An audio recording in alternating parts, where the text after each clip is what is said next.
Boa noite, está no ar aqui pelo canal 16, o Câmara Entrevista, e no programa de hoje eu recebo o vereador Eduardo Pelicioli, do PSB. Boa noite, vereador, seja bem-vindo. Boa noite. Bom, iniciamos então a entrevista fazendo uma avaliação deste primeiro ano da 16ª legislatura e também esses primeiros meses de 2014. O senhor ficou satisfeito com o trabalho? Acho que o primeiro ano é um ano de muito aprendizado. Eu acho que todos que concorrem a vereador concorrem buscando, na verdade, defender alguns temas, e quando nós chegamos até a Câmara de Vereadores e nos detemos no que é realmente a competência do vereador, que é trabalhar na fiscalização do Executivo, e nós temos uma restrição constitucional e também dentro da lei orgânica do município, do próprio regimento da Câmara, que nos deixa poucas possibilidades de atuação em projetos de lei.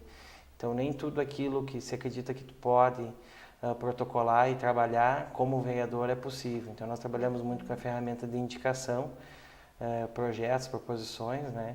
E atuando como também um mediador entre a comunidade, né, as entidades, o Executivo e a Câmara de Vereadores. Então, esse ano nós conseguimos atuar, só para divulgar alguns números. O senhor tem os números aí do relatório de 2013 e 2014. Isso, que é um relatório que nós gostamos de divulgar e mostrar para a população o que a gente está fazendo, quais são os temas abordados, bem como também a gente tem uma prática de toda a fala que é realizada durante a sessão plenária, nós divulgamos na nossa rede social, para as pessoas saberem o posicionamento, o que está se discutindo no dia a dia. Então, ao todo, no ano de 2013, 19 indicações. O que é a indicação? É quando tu queres desenvolver um projeto de lei, mas não é competência do vereador, ou porque gera algum custo, ou porque tem vício de origem. Então, é um projeto de lei que tu entrega na mão do prefeito, para que o Executivo encaminhe para a Câmara. Né? 15 projetos de lei, né? 4 projetos de lei foram aprovados. Então, nós temos aí um passivo do ano passado, né? Muitos nós transformamos em indicações e outros nós ainda estamos defendendo na Câmara de Vereadores, que de um ano para o outro ele é arquivado, e aí, depois do desarquivamento ele vai passar por todas as comissões novamente. E às vezes a gente tem algumas surpresas nesse caminho, né? E a gente atingiu mais de 180 pedidos de providência, que foi nós somos o nosso grupo, o gabinete, o vereador que mais protocolou projetos de leis, né? E o segundo que mais protocolou pedidos de providência. Não foi uma meta, nenhum número que nós buscávamos, mas isso mostra que nós atuamos de uma forma significativa e estivemos presentes na comunidade para buscar essas demandas, e que também nós conseguimos, junto ao Executivo, realizar muito dessas demandas. Agora, de todas essas indicações e de pedidos de providências que foram encaminhados ao Executivo, qual foi o retorno? Foram muitas conquistas aí, pelo que a gente também pôde acompanhar, e um grande expediente seu, né? O senhor apresentou algumas conquistas já.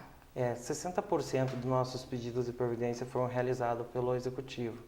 É um número significativo. Nós trabalhamos com um formato de planilha no gabinete, então nós não protocolamos algo e deixamos que se perca. Então nós temos um controle e acompanhamos esse processo, aonde está, que setor está, e aguardamos também a resposta do Executivo quanto à realização, né? E também, quando entra no cronograma daquela secretaria que é competente pelo aquele pedido, nós também acompanhamos se está sendo realizado dentro daquele cronograma. Às vezes nós buscamos o secretário para relembrar o secretário da questão do cronograma, para o secretário executar, ou até mesmo quando o secretário, enfim, ele deixa de executar, nós conversamos com o prefeito para ressaltar a importância daquele pedido. Aqueles pedidos que não foram atendidos no ano passado, o senhor está reapresentando neste ano, ou está tendo essa conversa mesmo? A gente está acompanhando. Tem alguns pedidos que têm uma certa dificuldade. Por exemplo, os principais que têm dificuldade é de pavimentação, né? O desentupimento de bueiros e de meio fio, porque a demanda é muito grande e a Secretaria de Obras não consegue atender todos os pedidos. Então, sempre o secretário nos pede que os emergenciais, né, e os locais que têm mais fluxo de veículos, de pessoas, enfim, que são mais urgentes, que a gente encaminhe e esteja esse acompanhamento mais de perto do que os outros que podem aguardar um pouquinho mais. Nós gostaríamos que fosse feito de uma forma mais rápida, mas enfim, acaba aguardando num próximo cronograma para entrar na execução da Secretaria. A gente tem aí, como eu mencionei também antes, algumas conquistas. O senhor apresentou no último grande expediente, que foi dia 19 de maio, conquistas, foi no loteamento Mágio de César e também em Santo Antônio da Pedreira. Isso, o primeiro de tudo, conta pra gente o que foi conquistado e se foi através exatamente desses pedidos que o senhor está falando. Sim, também. Na verdade, durante o período eleitoral, a gente acaba estabelecendo alguns compromissos com a comunidade. E aqueles locais, esses 3 locais, foi um compromisso que eu assumi durante a campanha, que eu ia me dedicar muito para conseguir a pavimentação, a canalização pluvial, também a instalação de meio-fio, iluminação, enfim, a infraestrutura para aquelas regiões. Porque tu pega o Santo Antônio da Pedreira, né? É 20 anos que existe aquela rua. Ela parte foi pavimentada e o local que mais precisava ser pavimentado, receber a canalização pluvial e meio-fio, não tinha recebido, né? Nunca chegou aquela melhoria. E a cada chuva as pessoas ficavam preocupadas, tinha alagamento nas casas, era quase que impossível chegar com qualquer tipo de veículo até o local.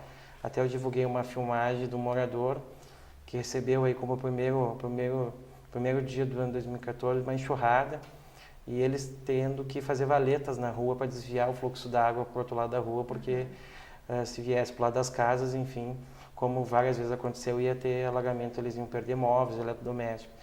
Então, nós defendemos muito e conversamos e fizemos muitas agendas com o secretário, com o prefeito, levamos o prefeito lá, o secretário de obras, o Bordinho, né? Brigamos muito para entrar no cronograma do programa Maior Obra Você, porque a mesma rua não tendo tantos moradores, a gente tem que atender essas pessoas que estavam vendo uma situação muito complicada, né? Então, hoje é outra rua, né? Ainda falta o meio-fio, né? Que a gente está aguardando também que seja feito, mas já as pessoas já conseguem ter acesso, né? O serviço de teleentrega não faziam a entrega naquela rua, naquela numeração, agora a pessoa já está fazendo ali isso, até mesmo a valorização dos terrenos, né? Sim. E agora a pessoa pode investir na sua casa, enfim, pode ter... É gratificante para quem recebe e para o senhor enquanto parlamentar por ter feito essa intermediação, né? É uma conquista nossa, né? Da comunidade, da presidente do bairro, que é a dona Maria de Fátima, que antes mesmo de eu pensar um dia, né, ser candidata, ela já lutava por essa melhoria. E agora a gente, de uma forma, o gabinete trabalhou de uma forma muito unida com a comunidade, com a associação de moradores, né, respeitando muito esse trabalho que já estava sendo realizado há muito tempo pela associação. E eu acho que o secretário entendeu a necessidade daquela rua. A rua muito parecida é Renato Souza, né, que é no Mágio de César, que ela recebeu também a pavimentação. Ela era uma rua que, pelo o contrário da Clemente Rascone, ela tem muito mais moradores, que é uma rua e uma ruela, né? Um beco. Então era um T que precisava ser asfaltado e é um local do bairro que é mais baixo.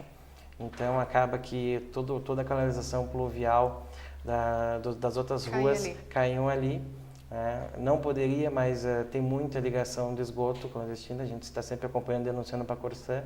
Então, no verão, mau cheiro, né, a proliferação de animais, a comunidade acabava não podendo aproveitar a sua casa, né? Então, é comum a gente ter aquele local também como um local de desvio, né?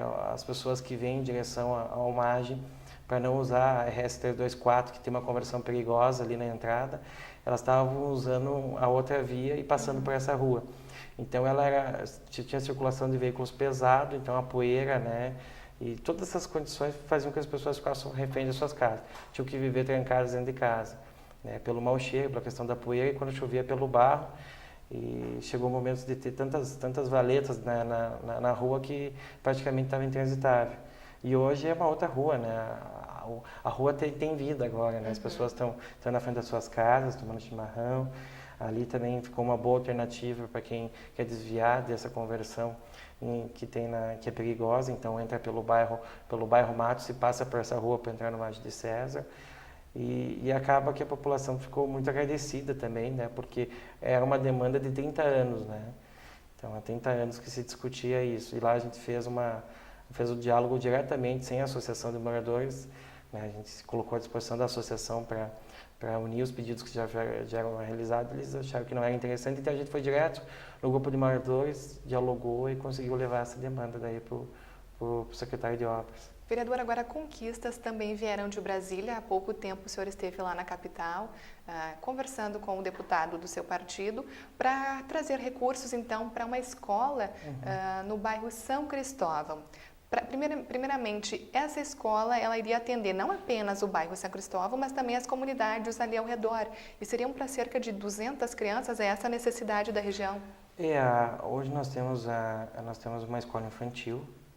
E essa escola ela tem um déficit do mesmo número de vagas que ela oferece, ela tem o déficit. Isso oficial, quer dizer o quê? Que as pessoas também deixaram de ir lá matricular porque sabe que a vaga é praticamente impossível, né? Então, quem não está matriculado há 2, 3 anos não vai conseguir a vaga até o seu filho completar 5 anos e está indo para a escola de ensino básico. Daí já. E o que a gente, todo ano, né, o ano 2013, a gente desenvolveu alguns projetos no gabinete, até se comentou na imprensa que era ofícios, não trabalho com ofícios, a gente desenvolve projetos com justificativa, estudo social, já o impacto na comunidade, o orçamento. E em 2013 eu levei até o deputado Beto Albuquerque, o deputado Beto Albuquerque conseguiu a liberação da revitalização da Praça Toqueto. Também vem um recurso que vai ser utilizado na Unidade Básica de Saúde, que será construída aqui em Passo Fundo. E nós também pedimos, dentro de um recurso que estava sendo encaminhado para o Hospital Municipal, também a compra de um tomógrafo, que é um equipamento hoje que auxiliaria muito os médicos do hospital no diagnóstico de doenças, principalmente relacionadas com o câncer. E conseguimos, né? A gente levou 5 pedidos, os outros pedidos a gente não conseguiu, mas esses 3 especificamente já estão disponíveis na conta do município. Isso, né? Totaliza um montante de quanto? A gente somou em torno de R$750 mil. E esse ano nós centralizamos em 2 pedidos, né? O principal, e que a gente pediu para o deputado Beto Albuquerque dar mais atenção, é o pedido da construção de uma escola infantil, num local que hoje tem a concessão para o Esporte Clube Passo Fundo. E o Passo Fundo vai devolver essa área. Eu fiz uma reunião com o presidente Ferrão. Ele entendeu a necessidade que nós temos naquela região de uma escola infantil. É próximo ao estádio? Bem próximo, é nos fundos do estádio. E ali pode ser construído e tá exatamente o tamanho que nós precisamos de uma escola para 240 crianças, né? E não em turno integral, né? Mas no meio turno. E tendo a possibilidade dentro do FNDE, que é um programa onde se alcança esse recurso, nós recebemos esse valor, né? Não através de emenda parlamentar, mas utilizando aí a força e a liderança política que o Beto tem em Brasília, para junto com o Ministério, né, da Educação e Cultura, a gente conseguir destinar esse recurso para a construção da escola. Então nós fizemos essa parte, agora o secretário assinou junto, também a presidente da Associação do Morador de Santo Antônio também assinou junto, mais uma vez, Dona Maria de Fátima. E agora o prefeito tem que protocolar no FNDE para que a gente possa lá por Brasília, o Beto resgatar esse projeto que está pronto e aí destinar o recurso.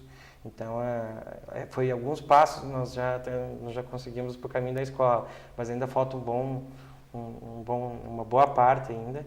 E o planejamento que nós temos é que em 2016 ela inicia a construção, né? É isso que a gente está buscando e é esse o cronograma que a gente desenvolveu dentro do gabinete.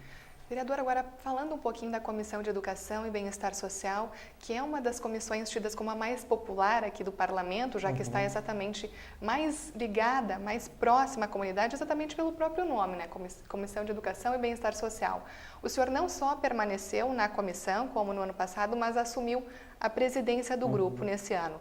Como está sendo comandar o grupo de vereadores, fazer essa intermediação com a comunidade, com o parlamento, com as necessidades que nós temos hoje, porque audiências públicas são convocadas, a comunidade é convidada sempre para participar das reuniões, e aí como que o senhor está fazendo esse meio campo?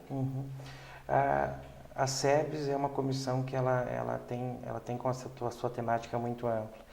A gente discute dentro da SEBS a questão da moradia, de saúde, de educação, de esporte, né? A gente também discute a questão da cultura, direitos humanos, e todos os projetos que têm essa relação passam pela SEBS. E ela tem a responsabilidade de chamar os segmentos da sociedade que estão envolvidos com aqueles projetos, para que também a gente tenha dentro do projeto a representação da comunidade e que as pessoas possam falar também. A maior preocupação que se tem a SEBS é que às vezes o vereador tem uma ótima ideia dentro do gabinete e não sai para dialogar com as partes, desenvolve um projeto que para ele é ótimo, né? E quando dá um exemplo aqui recentemente, um projeto relacionado com as lotéricas, foi um projeto que foi aprovado, passou pela SEBS no ano passado e a SEBS não se dedicou em chamar uma audiência ou chamar hoje os proprietários das lotéricas para discutir aquele projeto. Então ele se tornou lei, né? Todos os vereadores da SEBS naquele momento votaram para ser favorável e hoje ele está tendo um problema muito grande porque a prática dele é inviável, né? Então os proprietários de lotérica não conseguem se organizar dentro da nova legislação. E acaba que vão ter sanções, multas por causa disso, né? E o prazo também de adaptação foi um prazo muito curto. Então, é uma política pública que, da noite para o dia, teria que ser executada. E se ela tivesse passado pelo debate da SEBS, com certeza a gente teria encaminhado emendas pela SEBS, ou até mesmo os vereadores que compõem a SEBS poderiam alterar a lei para que a lei tivesse mais fidedigna, enfim, mais de acordo com que realmente é a necessidade da comunidade, mas também pensando também no comerciante que é o empreendedor do negócio. A SEBS desenvolveu na verdade foram três audiências, né? Uma foi para discutir a importância da água, né? Então a gente teve como convidado grupos ecológicos, também a Agenda 21, que desenvolveu a Semana Nacional da Água, diversos eventos. Teve também uma discussão, né, que foi feita junto com o grupo de ocupação do Leonardo Ilha, né? Até que quando nós chamamos a audiência, o problema já tinha sido resolvido para o Executivo. Então nós esperávamos uma audiência com grande participação. No final da comunidade tinha menos de 5 pessoas. E também foi feita a pedido dos colaboradores, né, dos servidores da Codepas, caminharam esse pedido através do Sidney Ávila, uma audiência para discutir a situação da Codepas, a qual se discute dentro do funcionários tem uma visão, o administrador tem outra, e se fala de um provável, um eventual sucateamento da companhia. Então a gente teve, como é uma comissão aberta, né, todos podem participar, todas as reuniões acontecem quinta-feira às 9h da manhã, a população vem, participa, as entidades buscam agenda, nós temos, por exemplo, uma agenda que leva em torno de um mês e meio para conseguir com a SEBS marcar um horário, porque toda a sessão nós temos, a primeira meia hora nós atendemos as entidades e os pedidos e depois a gente encaminha daí os processos que estão passando pela SEBS para designar o relator e também já para deliberar para que possa ser encaminhado para a ordem do dia. Vereador, só voltando um pouquinho, nesse caso da Codepas, antes da gente encerrar o primeiro bloco, tinha ficado um pedido ou um encaminhamento para a criação de uma CPI. Como que está a mobilização dos vereadores? Vai realmente ser assinado esse documento? Vai ser protocolado o pedido de CPI? Como está a situação? Na verdade, foi um encaminhamento pessoal do vereador Sidney Ávila, só que a comissão ela não tem essa competência. A gente não podia ali instituir uma CPI, nem a SEBS tem essa competência de instituir CPI, uma outra comissão.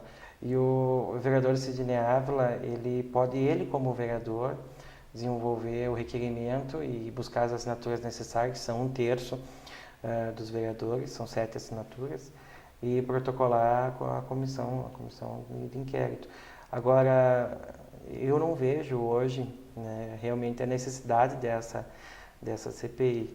Porém, eu acredito que se há uma dúvida e há algo que precisa ser investigado, ninguém hoje deve temer dentro da administração pública, com todos os princípios da economicidade e também do bom senso na hora de administrar o público, de fazer a gestão dos recursos, de, enfim, prestar contas do que está acontecendo e quais são os questionamentos.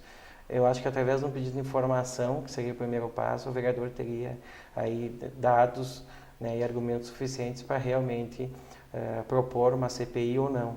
Acho que existem caminhos que não estão sendo realizados. Então, às vezes a CPI é proposta mais para um desgaste político do que realmente para buscar uma investigação ou ver se há uma eventual irregularidade.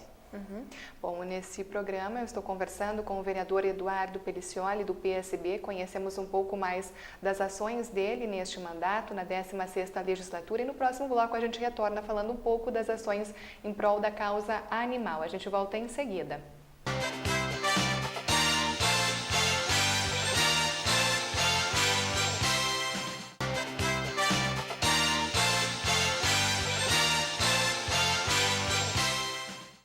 O programa Câmara Entrevista está de volta. Nesta noite eu estou recebendo o vereador Eduardo Pelicioli, do PSB. No primeiro bloco nós falamos um pouco mais da atuação do parlamentar junto ao Executivo, das conquistas em Brasília e também da sua posição frente à Comissão de Educação e Bem-Estar Social.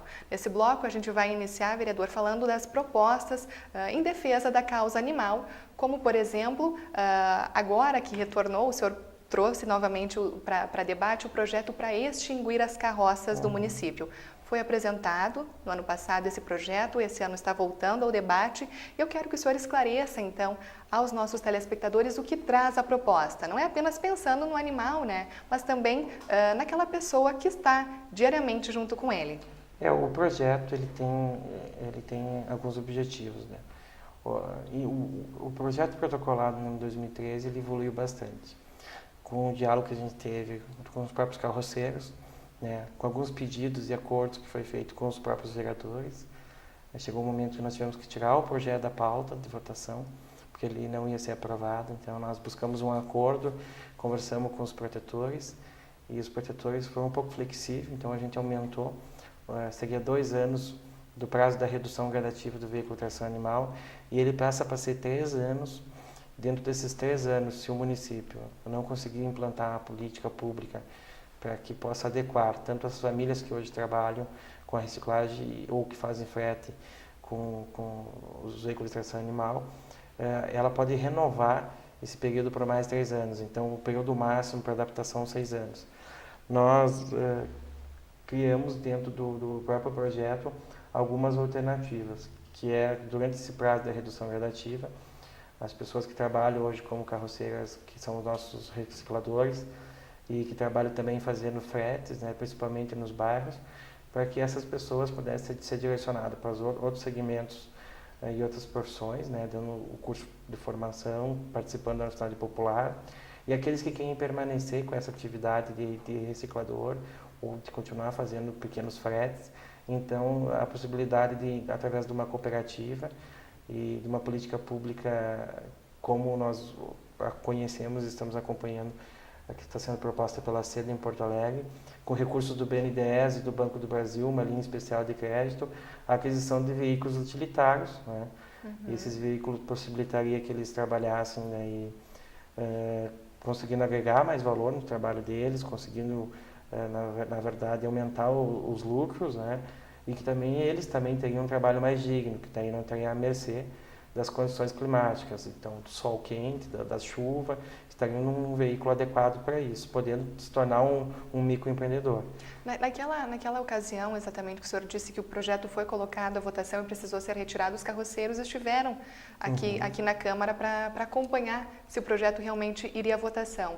Após essas mudanças, isso que o senhor está nos trazendo, qual foi o retorno que o senhor teve dessas pessoas? Eles estão de acordo agora? Eu busquei sempre ter um diálogo, né, com o grupo de carroceiros, também com o Chicão, que é o presidente dos carroceiros de Passo Fundo.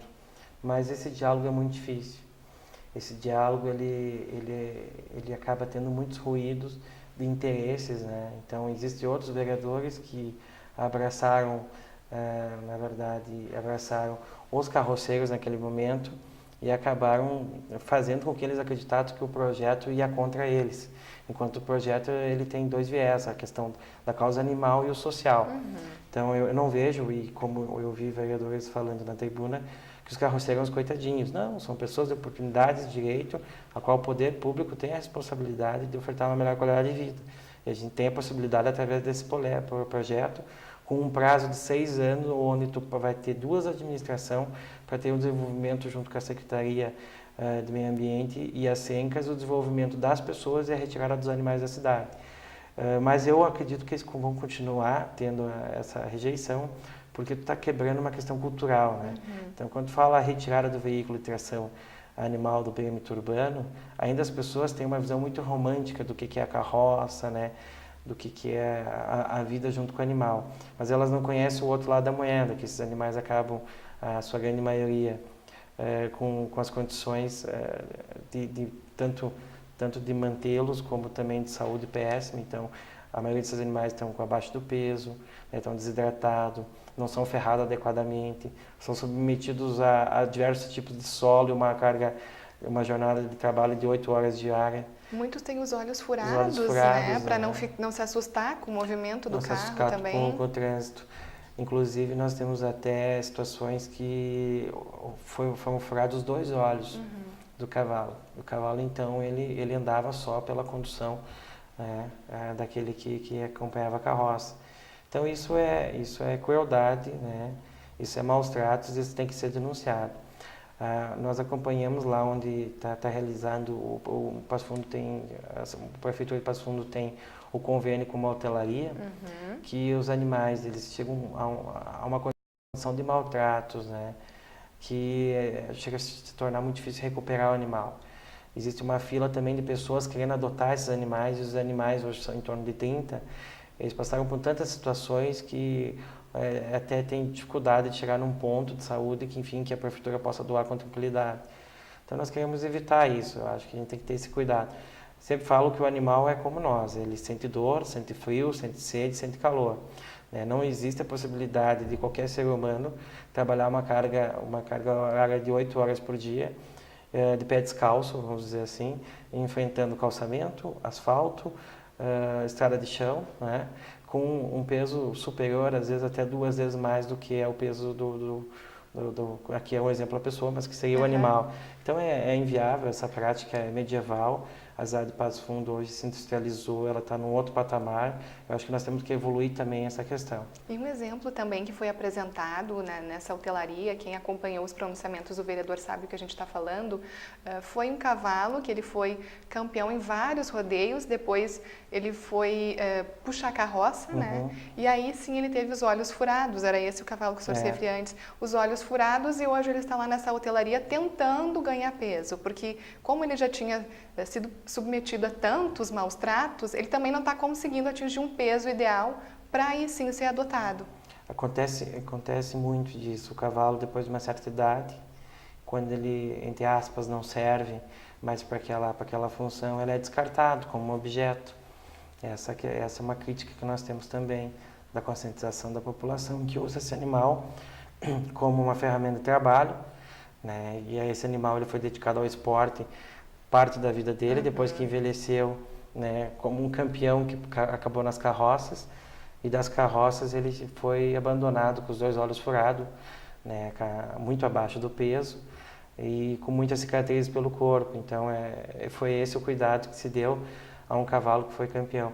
Eu também adotei um cavalo fazem 2 meses. A situação do cavalo quando eu peguei é um cavalo que ainda eu estou em tratamento, ele tem alguns machucados ainda, né, que a gente está tendo esse cuidado, mas ele é um cavalo que o pai dele, né, é considerado um dos melhores cavalos por sangue crioulo do mundo, e tem um custo, por exemplo, uma cria dele pode custar até R$100.000, quando é inteiro, como se fala, né, quando ele não foi castrado. E esse animal, ele tem uma lesão, então, para quem gosta de montar, ele não é um cavalo que pode ser montado, né? Ele não pode cavalgar, ele pode só caminhar. Então, também não há interesse, às vezes, da população, ou até as mesmas das pessoas que abandonam esse animal, porque esse animal não serve mais para aquele objetivo. Então, a gente tem essa dificuldade, né? O animal chega com tantas lesões que, às vezes, ele acaba ficando junto com a tutela da prefeitura e não consegue ser doado. E aí, então, foi lançada uma campanha exatamente indo ao encontro do que o vereador está expondo, e o nome da campanha é Passo Fundo Livre de Carroças, Cavalo Maltratado Tem que Ser Denunciado. Essa é uma parceria com o Compata, né? É uma parceria com o Compata. A ideia agora é que a prefeitura estabeleceu um convênio com uma empresa que nós estamos fiscalizando e percebemos que é sério, que está fazendo um trabalho adequado, que está investindo para resgatar os animais, que não dificulta a adoção, porque nós tivemos um momento que tinha o hotelaria que executava aqui esse projeto que não liberava os cavalos para adoção, porque ela recebe um valor por animal por mês. Então, nós tínhamos a pessoa, o animal estava já apto a ser doado e não era facilitada essa adoção. Hoje já, desde que essa nova empresa assumiu, já foram doados mais de 20 animais. E ainda tem 30 lá? E agora nós não temos animais para serem doados, já tem uma lista de espera porque os animais precisam ser recuperados. Mas agora realmente nós precisamos que a população denuncie e que a gente retire, já que agora está funcionando o serviço, a gente brigou tanto para funcionar o serviço, nós temos que fazer a nossa parte de fiscalização. Tem dois telefones, a Secretaria Municipal e com a Brigada Militar 190. Na dúvida, como não se tem um plantão 24 horas da Secretaria Municipal do Meio Ambiente, pode ligar diretamente para a Brigada 190. Crueldade animal é um crime, está dentro do Código Penal, né? E aí ele liga, faz a denúncia e imediatamente alguém vai recolher o cavalo? Como é que funciona na prática? Eles vão entrar em contato com essa pessoa que é terceirizada e ela tem a carrocinha que é da prefeitura, que ela vai buscar esse animal daí. O animal volta para a hotelaria, ali é encaminhado junto com uma equipe que eles têm de veterinários que vai analisar, ver qual acompanhamento que vai ter esse animal. Se realmente também está em casos de maus tratos. Existem denúncias que chegam até o local e se constata que esse animal não está em estado de maus tratos, né? Então esse animal vai ser analisado e o dono, o tutor do animal vai ser orientado caso tenha alguma necessidade. Porque às vezes também falta esclarecimento, né? Não faz isso por mal com o animal. Apenas falta informação. A ideia é que... Ou também não tem condições, né? Não tem para condições. manutenção. A gente vê, um animal tem um custo, principalmente o cavalo, tem um custo elevado. Ele não consegue só com o pasto, né? Com essa condição e jornada de trabalho, ele não consegue só com o pasto se alimentar, ou até mesmo, dependendo do acesso à água, ele fica desnutrido. Então, tem que ter um certo cuidado. Eu tenho um pensamento que no perímetro urbano é inviável se ter animais. Então, deixar o cavalo no perímetro urbano, a possibilidade de tu estar causando mal ao cavalo é muito fácil, né? É muito mais fácil que tu, lá no meio rural, né, como a gente fala na colônia, tu tem o potreiro. Então, tu larga o animal ali solto, ele vai se alimentar, ele vai tomar água, ele convive com outros animais. Então é diferenciado, o pelo dele muda, né? Então é diferenciado do que tu ter um cavalo aqui limitado numa baia ou no fundo de uma casa, né? E sendo colocado numa jornada de trabalho que é colocado. Então são duas coisas bem diferentes. Então, por mais que a pessoa às vezes não tenha intenção de maltratar os animais, o animal como ferramenta de trabalho urbano, ele acaba sendo maltratado. Vereador, também o senhor chegou a apresentar um projeto proibindo a realização de testes em animais. Existe alguma empresa aqui em Passo Fundo que o senhor tenha conhecimento que faça testes em animais? Para aí sim o senhor apresentar esse projeto? Ainda não existe, mas a gente também não quer que venham a se instalar. Porque normalmente essas empresas que se instalam nas cidades, elas buscam também recurso federal. Então esses recursos federais são destinados para fazer alguns tipos de testes, submeter animais a testes. Os principais hoje que são realizados no Brasil são na área de cosméticos e perfumaria. Nós participamos na Frente Parlamentar de Defesa dos Animais em Brasília e nós estamos sendo reconhecidos nacionalmente por Passo Fundo estar propondo. Nós não conseguimos aprovar ainda os projetos, mas nós estamos propondo, na temática da causa animal, projetos que estão mais avançados que estão se discutindo em Brasília. Nós já estávamos discutindo antes do que Brasília, mas Brasília agora está defendendo também a abolição, né, dos testes em animais para produtos farmacêuticos e de perfumaria. Por quê? Hoje a Europa já desenvolveu uma outra tecnologia que não é mais necessária, que se torna até mais barata. E a Europa não importa mais, né, produtos que foram testados em animais em diversos setores. Então, nós estamos querendo buscar um mercado da Europa ou de outros países que já tem essa política. Primeiramente, é uma ótima justificativa, né? Tu tá investindo em modernizar o setor. Hoje existe pele sintética e diversos outros programas de computador que eles simulam o que tu poderia simular no teste com o animal. E existe também várias situações a qual diversos produtos foram testados em animais e durante esses testes com animais não conseguiu constatar, né, essa reação do princípio ativo do medicamento.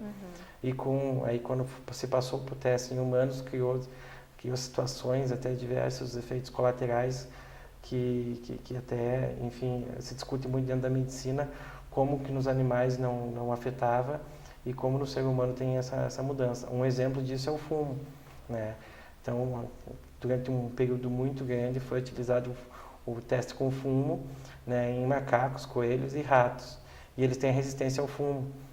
Então, o conhecimento e a discussão que o fumo causa câncer não foi a descoberta através dessas pesquisas com animais, mas através do conhecimento empírico e do histórico dos pacientes. Né? Porque tu não vai fazer esse teste, é lógico que tu fazer esse teste em humanos, né? Mas com o histórico empírico, com o histórico e o conhecimento empírico dos médicos, o histórico dos pacientes, se entendeu que fumar causa câncer e aí sim teve essa constatação. Toda aquela pesquisa e investimento que foi feito com animais, na verdade, na minha visão, foi maus tratos com os animais que não levou a objetivo nenhum. Bom, a gente teria aí outros projetos também para falar, contemplando a defesa da causa animal, como, por exemplo, a esterilização de cães e gatos, aí como uma questão também de saúde pública, a criação da Coordenadoria de Bem-Estar Animal. Seriam inúmeros projetos indo ao encontro dessa causa, vereador, mas infelizmente o nosso tempo está terminando. Eu gostaria de deixar um último espaço para o senhor fazer o seu agradecimento e também o senhor pretende apresentar, de que forma o senhor pretende conduzir o seu trabalho, então, no restante do ano? Eu quero agradecer quem nos acompanhou, né? E esse ano de 2014, a gente já protocolou 19 indicações, 4 projetos de leis e 39 pedidos de providências. O nosso objetivo esse ano é consolidar a vinda da escola infantil para Passo Fundo, que a gente tem esse recurso assegurado. Nós conseguimos aprovar esses projetos que estávamos falando.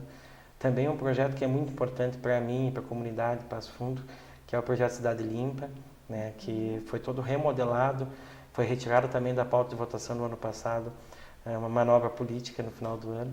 E nós queremos ter esse projeto que vai ter uma mudança significativa na limpeza da cidade. E a gente vai conseguir, até com o recurso da multa, daquele cidadão mais descuidado, reinvestir em educação, né, para crianças e adolescentes relacionado ao meio ambiente. Então, os objetivos que nós temos esse ano é, além de estar mais próximo da comunidade, continuar desenvolvendo o nosso gabinete móvel, bairro a bairro, estar aprovando esses projetos que foi protocolado e são as bandeiras que nós defendemos durante o mandato. Então, vereadora, obrigada por participar do nosso programa. Uma boa noite. Fica aberto o espaço para retornar mais vezes também. Obrigado. Obrigada também a você que acompanhou o nosso programa. O Câmara Entrevista retorna na semana que vem. Boa noite para você e até lá.